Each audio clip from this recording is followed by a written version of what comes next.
இப்போ பீகாரில் புதுசாக ஓட்டர்ஸ் லிஸ்ட் எடுக்கிறாங்க அப்படின்னு சொல்லியிருந்தாங்க.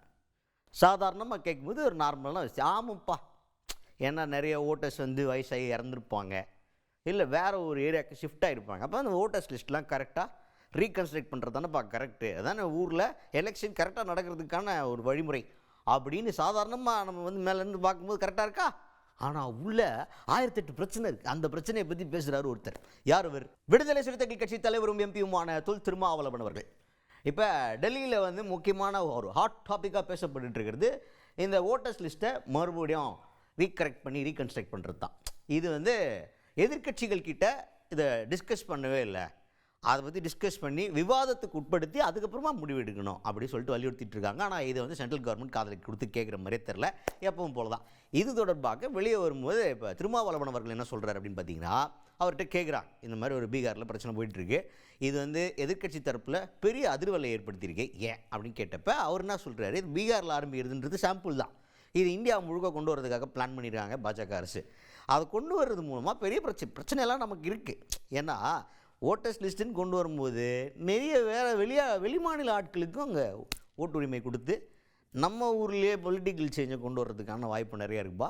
அதனால நேரத்தில் வந்து உஷாராக இருக்கணும், இதை எதிர்த்து தான் நாங்கள் வந்து குரல் கொடுத்துக்கிட்டு இருக்கோம் அப்படின்னு முதற்கட்ட ஒரு தெளிவுரையை கொடுத்துருக்காரு திருமாவளவன் அவர்கள். நடந்து முடிந்த நாடாளுமன்ற பொதுத் தேர்தலிலேயே தேர்தல் ஆணையம் பாஜகவுக்கு ஆதரவாக செயல்பட்டு இருக்கிறது என்ற சந்தேகம் வலுத்திருக்கிறது. அவர்கள் சுதந்திரமாக இயங்கவில்லை, பாஜகவின் முழுமையான கட்டுப்பாட்டில் தேர்தல் ஆணையம் சிக்கியுள்ளது. எந்த தில்லுமுள்ளுவையும் இன்றைக்கு அவர்கள் செய்ய தயாராக இருக்கிறார்கள். பீகாரில் இதை ஒரு பரீட்சார்த்தமாக அவர்கள் வெளிப்படையாக செய்கிறார்கள். சிஏஏ சட்டத்தை நடைமுறைப்படுத்துகிற ஒரு நடவடிக்கையாகவும் இது இருக்கிறது. வாக்காளர்களாக இருப்பவர்கள் தாங்கள் இந்த நாட்டின் குடிமகன் என்பதை ஆதாரத்தோடு உறுதிப்படுத்திய பிறகுதான் வாக்காளர் பட்டியலில் இடம்பெற முடியும் என்கிற ஒரு நடவடிக்கையையும் இவர்கள் மேற்கொண்டிருக்கிறார்கள். இது மிகுந்த ஆபத்தானது.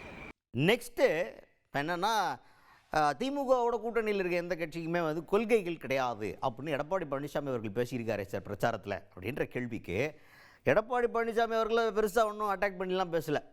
அதுக்கப்புறம் ஒரு முக்கியமான பாயிண்ட் பேசியிருக்கார் பாருங்க, அந்த பாயிண்ட் தான் முக்கியம். என்னன்னு கேளுங்க. தேசிய ஜனநாயக கூட்டணி ஒரு கூட்டணியாகவே இன்னும் உருவாகவில்லை. அதிமுக பாஜக இரண்டு கட்சிகள் இணைந்திருக்கின்றன, அவ்வளவுதான். அவர்களுக்கிடையிலேயும் இன்னும் ஒருமித்த ஒரு கருத்து உருவாகவில்லை. திமுக கூட்டணியில் சலசலப்பு, அவர்கள் சிதறப்போகிறார்கள் என்ற தங்களின் ஆசையை வெளிப்படுத்திக் கொண்டிருக்கிறார்கள் அதிமுகவினரும் பாஜகவினரும். ஆனால் அவர்களின் அணியிலே இருந்தவர்கள், ஆதரவாக இருந்தவர்கள் தொடர்ந்து பயணிக்க வாய்ப்பு இருக்கிறது என்று நம்பிக்கொண்டிருந்த நிலையில் அவர்களே வெளியேறுகிறார்கள் என்றால் அந்த கூட்டணியின் உறுதிப்பாடு எப்படி இருக்கிறது என்பதை புரிந்து கொள்ளலாம்.